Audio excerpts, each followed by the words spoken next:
Hi, friends. Wanted to tell you a little story.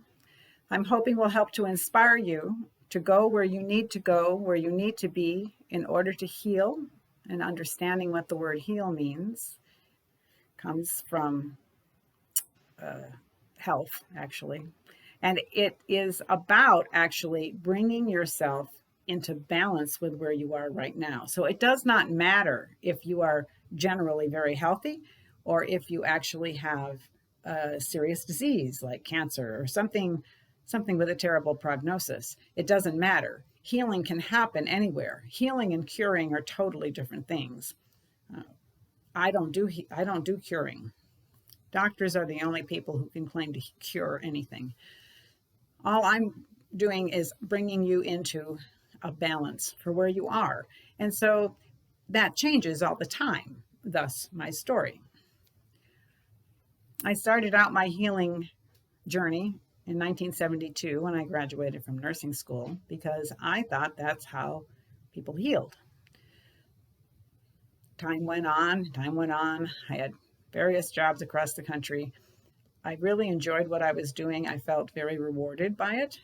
And then one day, this little voice started showing up, and it was very clear. It was my first real experience with clairaudience, although I'm pretty sure I've had them before. They just weren't quite as glaring as this one. But it told me I needed to get out of there. And I thought, well, what does that mean? Well, time went on. Little serendipitous things, if you want to call it that. A colleague of mine had gone to massage school and she started working on my neck because she wanted to practice. And I had a lot of neck pain at that time. And I found it very helpful. And she suggested I go to a colleague of hers who was more experienced and had more training. So I did so. And I thought, I should learn to do this. I just felt like this would be a really good thing. Intuition. Always remember your intuition. Follow it. It's very important. So I went to massage school. First, I just dabbled in a few classes. Then I tried a different kind of nursing. I did leave the hospital and I was doing home health, which I didn't really enjoy very much for a whole variety of reasons. And it dawned on me that maybe it would be best if I went back to school and got a degree. That would maybe open some more doors for me within the nursing. I still wasn't ready to leave nursing within the whole nursing framework. And so I completed a bachelor's degree online, and I discovered that it didn't do anything for me within nursing, and I promptly quit nursing. But by then, I was really seriously taking the massage therapy classes, and I graduated with certificates in Western massage and Eastern massage acupressure. Learned a lot. In fact, it was those classes in massage school that basically convinced me that I should get out of nursing altogether and get as far away from Western medicine as I possibly could. So I did. Once I graduated from a level of massage school where I could work in California, I started a business called Holt Holistic Healing, recommended by the city because I couldn't use the word massage in my business because they didn't license massage therapists. Anyway, since I had a nursing license to touch, they didn't care what I did because I was working under my own license. So I did that. And then someone told me about this course in guided imagery, that it would be really helpful to use with massage. And so I thought, well, that sounds kind of interesting. And of course, it needed continuing education units for nursing because I still had that license. So it also offered continuing ed for nursing licenses. So I thought, well, kill two birds with one stone. So it was a very intensive course. It went over several months. It was taught by a PhD psychologist and his wife. It was a total blessing, although I didn't quite understand the full ramifications of it at the time. But it was also therapy. And I look back on it now, I see how much of what I shed in those imageries that we did with all the tears and all of the upsets as they led us in this journey internally, looking into ourselves, I realized now that it helped me be where I am now so that I was ready to do what I am doing now.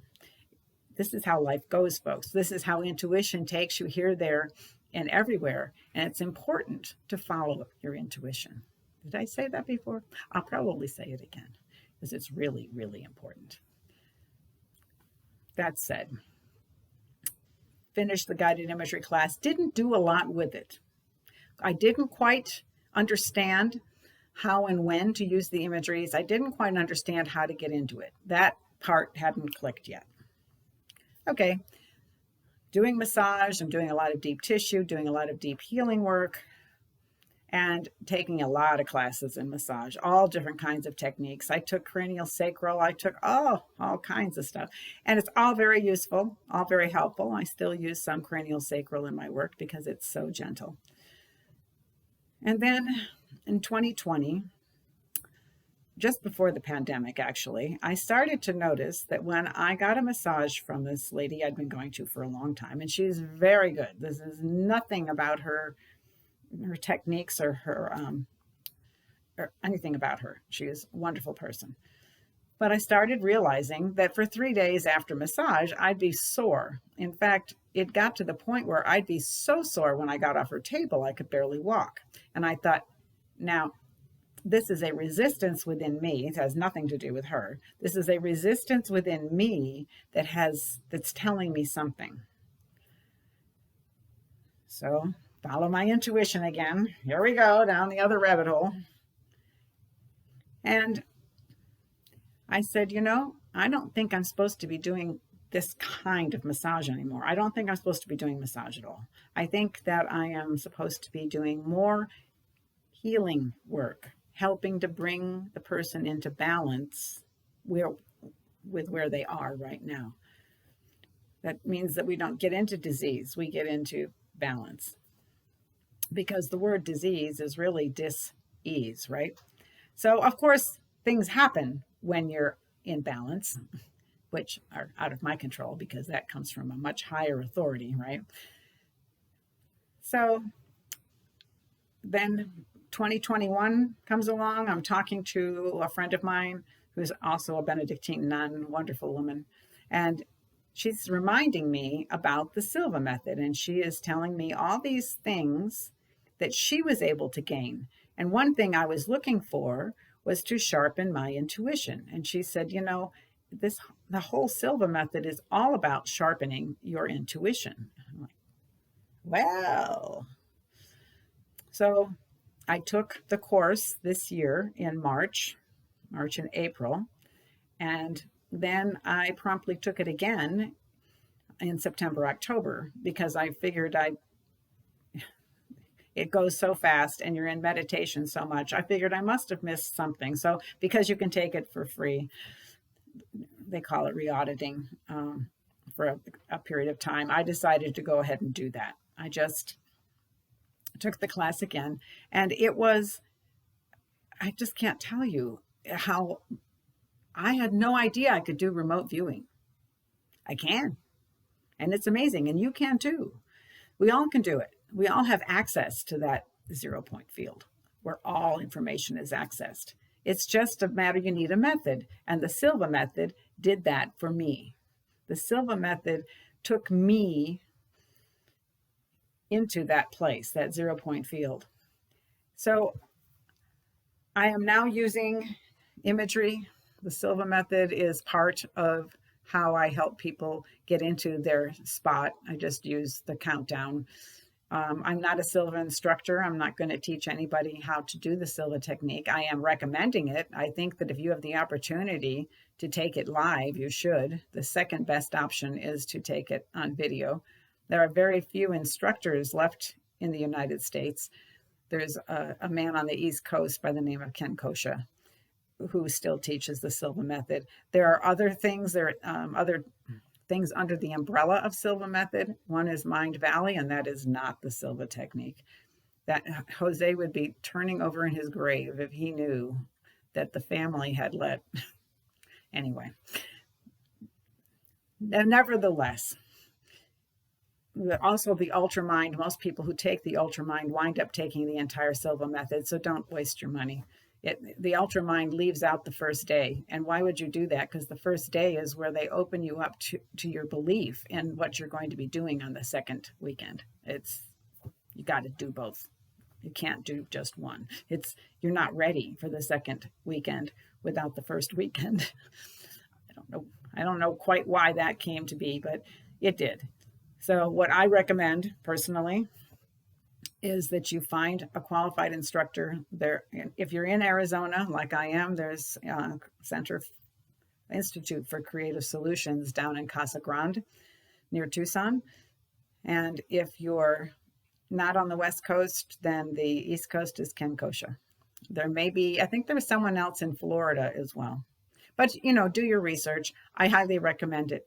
So here I am doing the Silva method, using imagery, still doing some biodynamic cranial sacral, and doing energy work.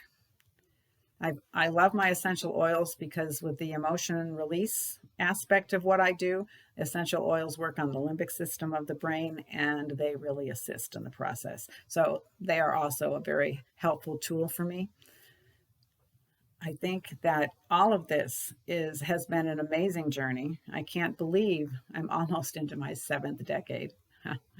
But I cannot believe that I've come this far and the paths that I've come on purely by intuition.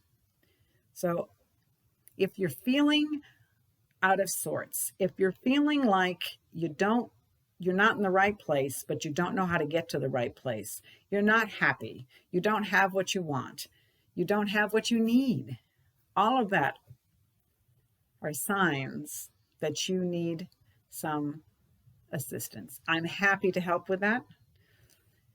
You can reach me by my website, holtholistichealing.com, and you can also find me on the internet.